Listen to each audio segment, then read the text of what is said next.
Hello, and welcome back to Jeffrey Watson. This is a little bit soon, but I just finished watching the first episode of Netflix's Sherlock. I thought it was great. I loved it. I read some of the other stories of the old Sherlock Holmes, but I love what they did with this show. It's set in modern ages. It's not in the 1930s. I loved it. I thought it was thrilling. It started out a little bit slow, but once it took off, it took off. You don't expect anything coming. I mean, it will surprise you every step of the way. So a little plot laid down here. To begin with, you see Dr. Watson. He's just come back from military service in Afghanistan. He's been shot in the leg and he's limping. Well, he sees a friend in the park, and he needs a flat because his family, he don't have anywhere to stay. He's estranged from his family. Well, he needs a flat, so his friend takes him to his work, and there he meets Sherlock Holmes. You can tell he's an interesting character from the beginning with. He's questioning Dr. Watson. He's very kind of a smart ass, which I think is hilarious. Benedict Cumberbatch is great in that character. He's a sociopath, but yes. So they take him back to the flat, and you go into 221B, sorry, I just watched 221B, Baker Street, and you go to Sherlock's apartment, and it is a mess. I'm talking a mess. Later on in the show, you realize that there is an eyeball in the microwave. Well, he says he's doing an experiment. Well, the house, it's very messy. You can tell it's all up here in the head. He don't care about the mess. Well, before this, there's a series of serial suicides. You think it's suicides, but you later figure out it's murder.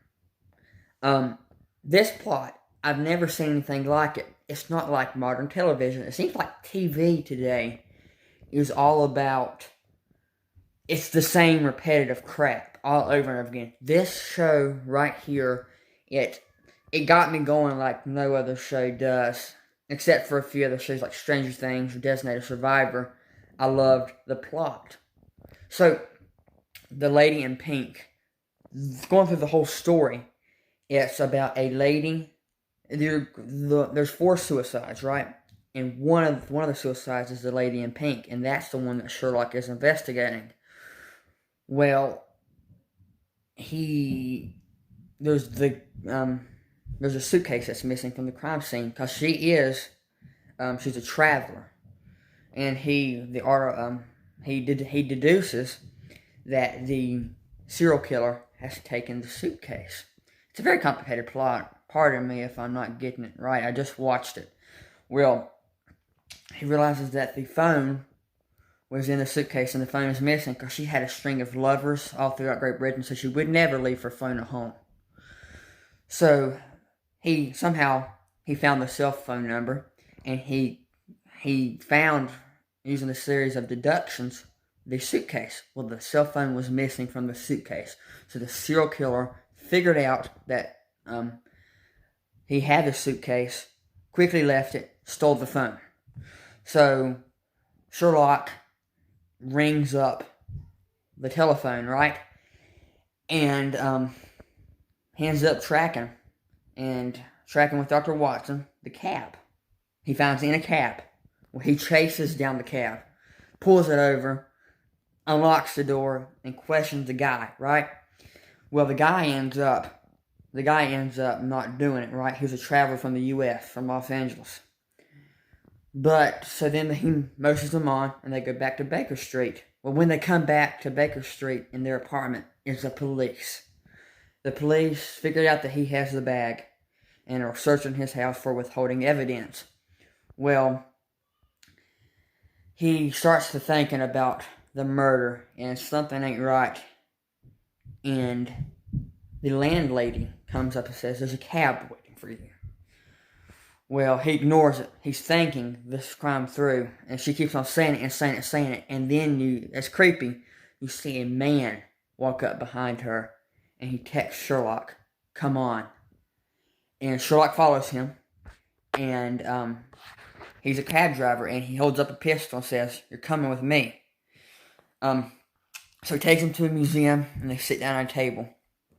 And he lays out 2 pills. And he says, "I love this part."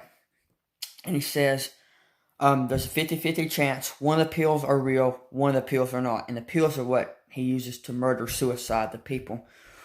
Well, they play around a little while, and he says, "If you take one, I'll take the other. There's a 50-50 chance."